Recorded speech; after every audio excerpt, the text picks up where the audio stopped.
authenticity is around the experience. Is my interaction honest, respectful, and transparent? And there are two completely dimensions of authenticity. AI definitely undermined the first one. Again, hyper-realistic avatars can shake our words if they can use human-like voice or human-like personality. Even the more sophisticated one, they have like computer vision and they have some sentiment analysis. But they definitely can improve the second type of authenticity, because if an AI avatars give me a clear answer in seconds, instead of making me wait 40 minutes on hold, that's more authentic experience for me as a customer.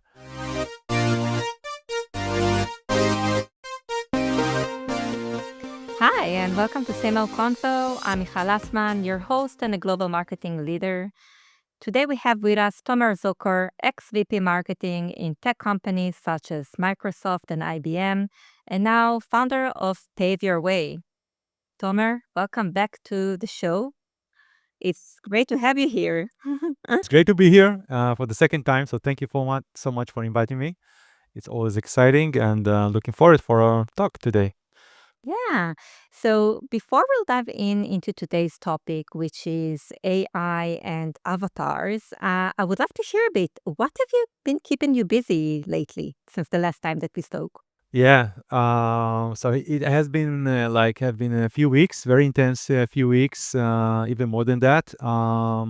With my business, Pave Your Way, I'm delivering consultancy for mainly for startups, founders, and CMO around go-to-market and also adoption of AI. So for recently I really into that, how to help go-to-market and marketing manager, especially to adopt AI, but not from the perspective of adding another tool, but reshaping even the customer experience and the way AI can really help to make marketing department more efficient and ready for 2026. So this is something like I'm seeing on a daily basis. It's out of our topic today, but just for for the sake of our viewers, many marketing department now are restructuring the nature and reshaping the relationship between marketing managers and AI tools and AI agents and AI avatars, which is part of our discussion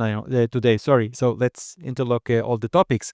So I'm seeing now a trend in the market um, about moving from the hype curve into real use cases where AI agents and AI tools can help marketing managers. And this is something that is really, really exciting.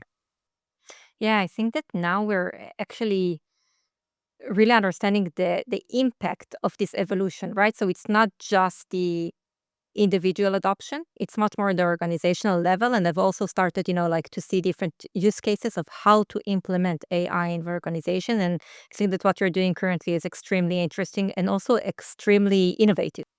Thank you. I think it's almost like rationalization, realization of the capabilities of AI, its boundaries, its weaknesses, and what its real added value for us, for marketing managers and other go-to-market experts. I believe that those organizations and professionals that were invested heavily in AI for the last 3 years are moving away from this romantic, perspective about AI to something that is more tangible and something that is more, um, um, we are looking on AI from a very functional perspective or functional prism rather than as like one silver bullet that can help us to solve the world issues, which it doesn't, in the end. Not yet, at least. Yet, not yet at Not least, yet. yeah. So with that in mind, would you mind if we talk a bit about AI avatars? Yeah, definitely. Definitely. So maybe for our audience, maybe they're not quite sure what is an AI avatar. Would you care to explain a bit? What does it mean and how does it function? Yeah, sure. Maybe, for setting like the stage, my recent role as a VP marketing of DID, I had the privilege to work mainly around this domain AI avatars because DID is one of the leading providers of AI-based avatars, and we have few types of avatars, so I definitely know that by heart. And it's a very exciting domain, to be honest. And we are in a very early stage about mass adoption of AI in organization. But in the end, there are, I would say, like two main type of AI avatars. We have the AI video avatars, which means are digital personas that mimic human behaviors. They can base on photorealistic image. They can base on, I would say, like fictional image, like generated image. They can be based on video. Um, but once you create the avatar, you have like this kind of platform that you can inject to the avatar any type of script, and the combination between the image or the video with the script, with the lip sync, you get a talking avatar. They can speak in more than 100 languages. And think about all the use cases where in the old world you had to take like a shooting crew, whatever, take videos, recorders, and lightning, and all the hassle around that. Spend a lot of time and money, and now you can create your own arsenal of avatars and control their pitch, and you can play with that for all purposes of marketing and learning purposes. We can dive into that later on. So this is one type of avatars. The second type of avatars, which for me at least is more interesting, are those interactive avatars. It means that you can create the same avatar like the first type, but in this case, they can converse in real time. You can train those avatars on a data domain, a specific data domain. They are not script in that sense, and you can converse with them using your own voice, and they can reply to you using their own voice, and they are doing that almost in real time. So there is a latency of 1 second, 2 seconds, but in the end, the experience is almost like talking to a real human being. You can clone your voice. You can train them on your own personality and your tone of voice. And yeah, I know how it sounds. You can place them on your website, on your app, whatever, and you can allow people to converse with your avatars. And you, as like a business owner or a brand, can get some analytics about the discussions or the sentiment of the discussions, not by persona, obviously, because of the privacy, but from aggregated perspective. Which type of questions people ask avatars, or which type of sentiment do you have to your brand? So you can collect a lot of interesting information and data, and then to generate some insights to improve your messaging, for instance, or the engagement you have with your target audiences. So these are the main two types of avatars that we have seen now in the market. And in terms of verticals or industry, to be honest, it can be placed all over.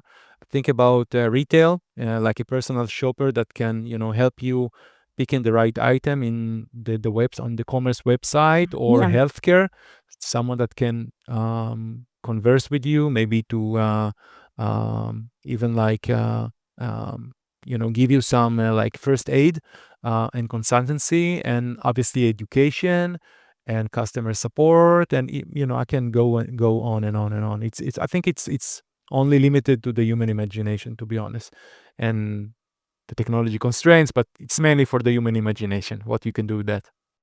Yeah, yeah, it sounds very impressive. My first reaction is, "Oh my God, this is spooky." I saw But I saw your then face. I saw your face. Yeah. But then my second question around that will be how do the users react to it? I mean, is that the engagement you talked about sentiment, you talked about engagement. How does that actually work, especially when our topic is AI and authenticity? So do they know that are speaking with an avatar? Is that part of the gimmick, or is it more kind of like no? It's a good question because I think at this stage, many of the use cases are placing or using those avatars as a gimmick, marketing gimmick, because it's really surprising and disturbing the way we communicate with technology or with their app. There is like a human face layer on top of that.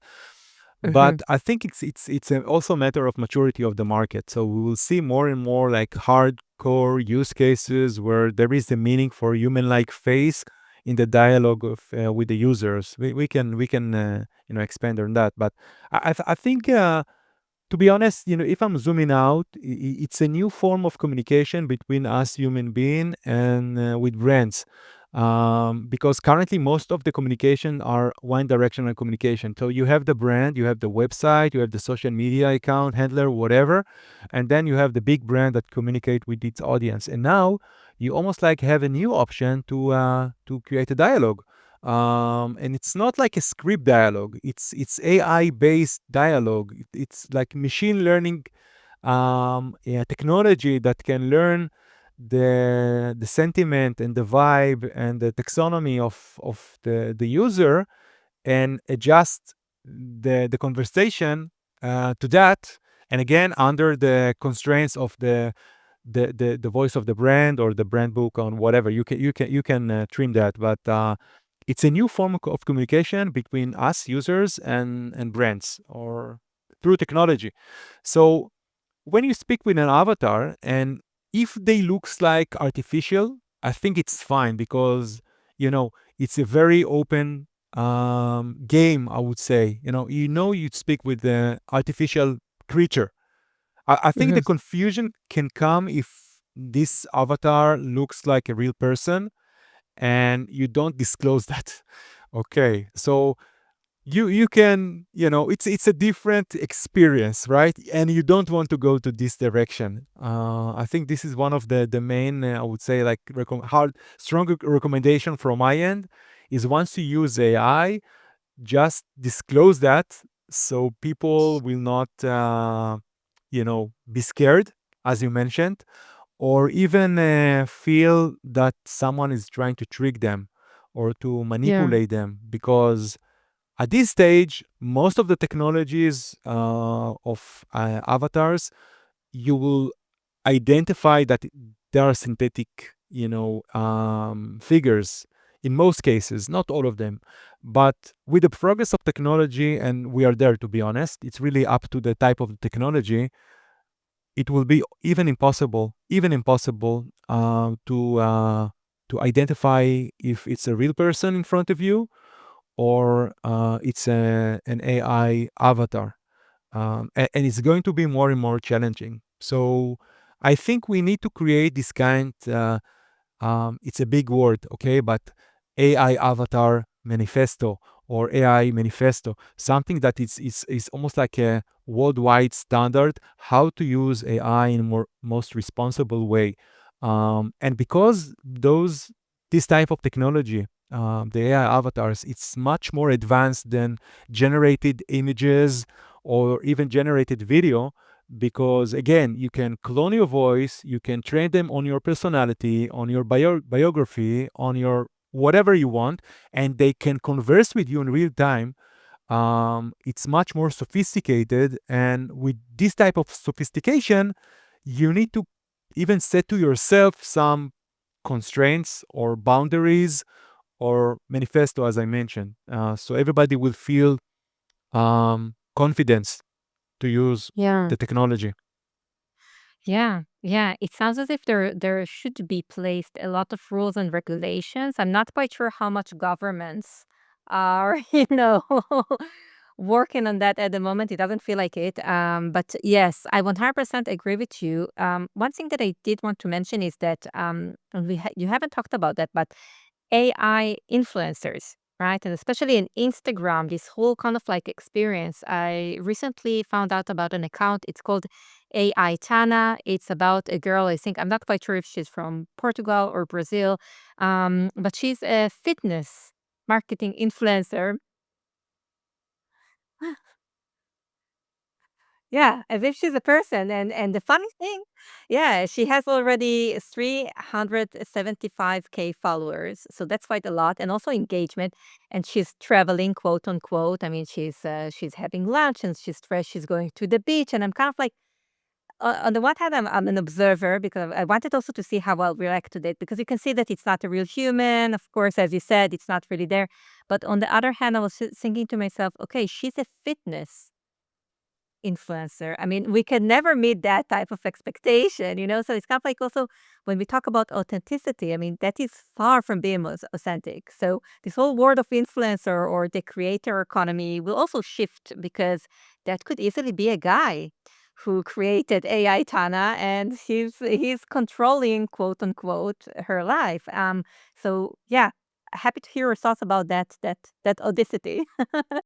I think first of all, with those figures, the masses of people that follow an avatar, that everybody knows she's an avatar. She's not a real fitness guru.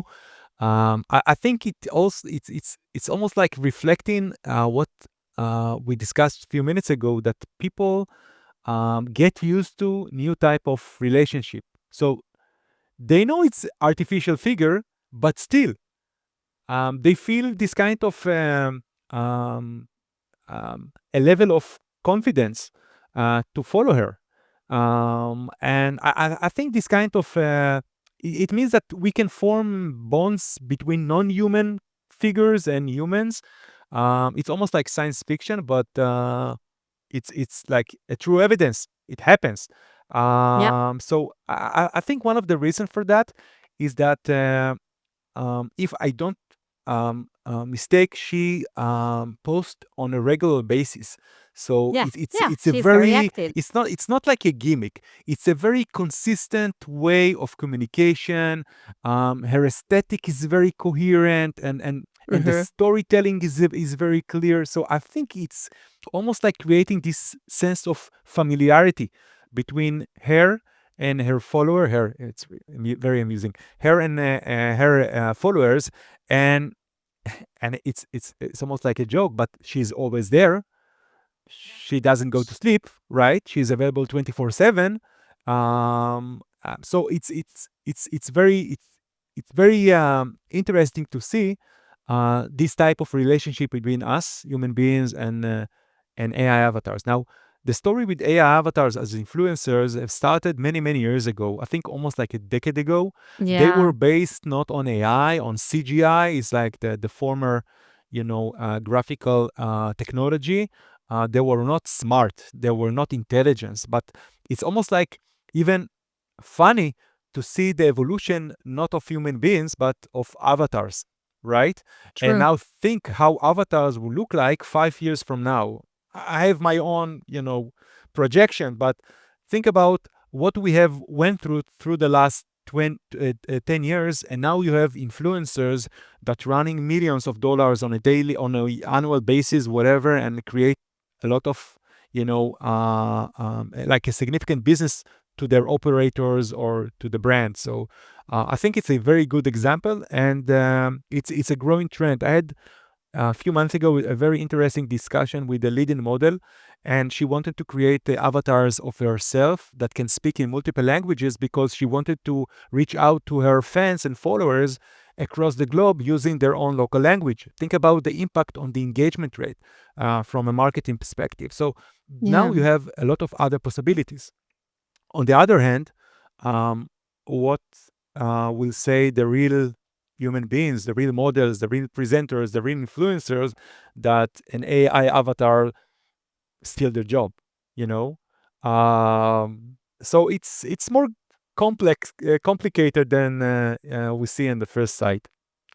No, and I 100% agree. And I wanted to touch upon that. But before we move into the ethics and where exactly should we, as marketeers, also should draw the line, I would love to ask you the question: how does it all resonate with the with the term authenticity, right? Because also in the previous episode that we recorded together, we talked a lot about, um, LinkedIn and LinkedIn presence and being authentic on LinkedIn and this whole movement also of founder-led thought leadership, right? So people want to interact with the people behind the brand.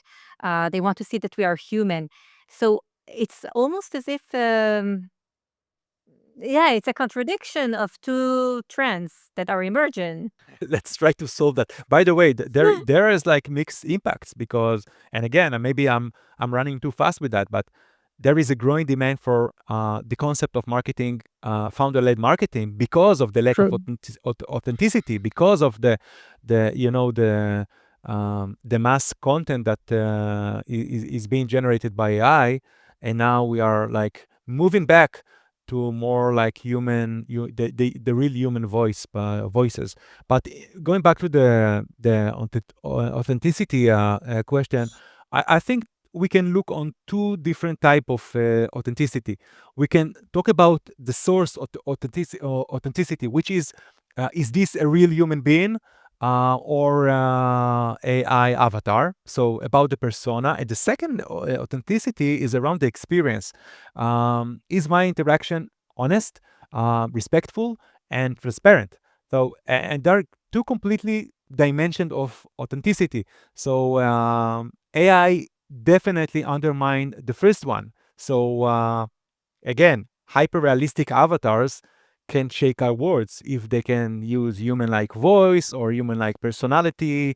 They can, by the way, they can even, the more sophisticated one, they have like computer vision and they have some sentiment analysis. So yeah, yeah. Wow, Wait with crazy, me. Wait crazy. few wait for a few minutes with me.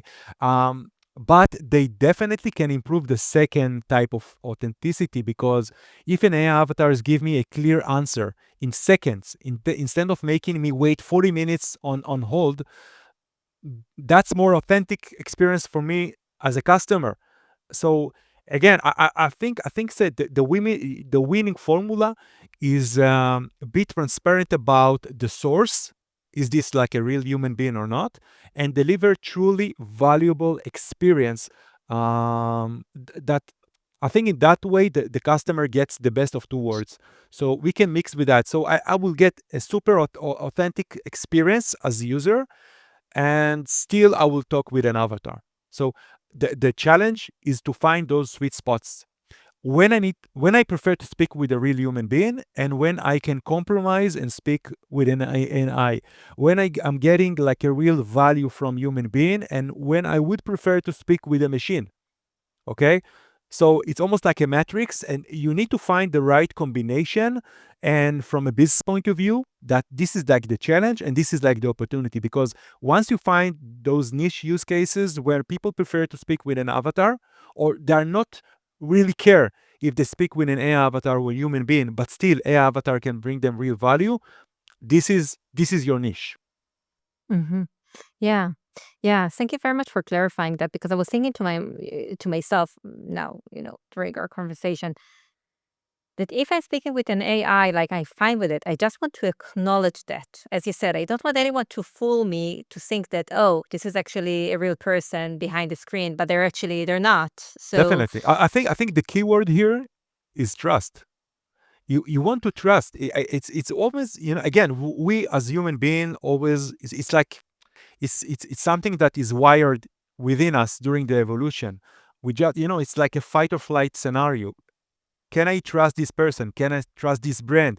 So with the human influencer, the question, do I trust this person?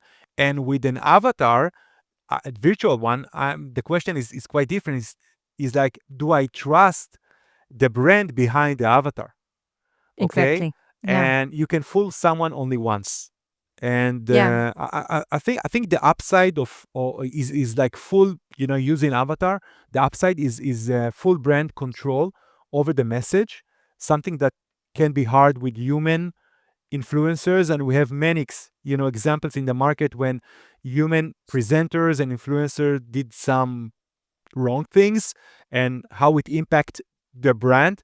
So you can control the voice with the avatar, obviously. The downside is the lack of real like credibility. So and this is the reason that you need to disclose the fact that you're using an avatar. It's even more critical, I would say. So make it very explicit that this is like a synthetic figure, and if it's sponsored, you know, like there is a brand behind that, say that in the most clear way. And I think without this kind of openness, trust will collapse very, very quickly. And you don't want that. You don't want to fool your followers. You don't want to fool your user and customers. We need to again to reshape the type of um, connection and communication between us and the users when we use AI for that. Hmm. Yeah. Yeah. Very insightful and interesting. I will need to unpack it with myself later after our You can speak conversation. with my avatar afterwards, no problem. No problem. I wanted also to ask you a bit about the ethics, right? So when does a marketeer, when us as marketeer also should know, okay, this is already starting to not be ethical or a bit more to the dark side. What are kind of like the limits or boundaries that we should keep in mind? Um, I, I think if I got you correctly, I think first of all, anything that is related to ethic, I think at this stage is not something that is being regulated. So True. it's almost like technology is much more advanced than the regulation and the law, and much more advanced than the biology. So there is like a growing gap between the those three vectors. You have the technology, you have regulation and ethics, and you have biology. We have us human beings, and it looks like during the last few years there is a huge progress and advancement on the from the vector of technology, but the regulation is lagging behind and biology is way lagging behind because we need a few tens of thousand, even 100,000 of words to adjust to the new form of technology. And again, it's going back to the beginning of our discussion, how we can adjust ourselves to a new form of communication. So I think ethics in that sense can try artificially close those gaps. And if it's not coming from from the country or from the EU, whatever, you need to set your own boundaries. You need to set your own disclaimers how to use this technology in the most ethical way. If you use AI, just say that. Okay? If you're going to use someone image to generate photo, ask their consent. And the same with voice. And the same with videos, because now we are living in a digital savvy world. Everyone is being recorded 24/7. It's really easy to create an avatar of you, Michal. I have your video. You are out there. You're recording podcast. I have I can sample your voice. I can track your posts and try to figure out your personality. And I create a a duplicated Michal.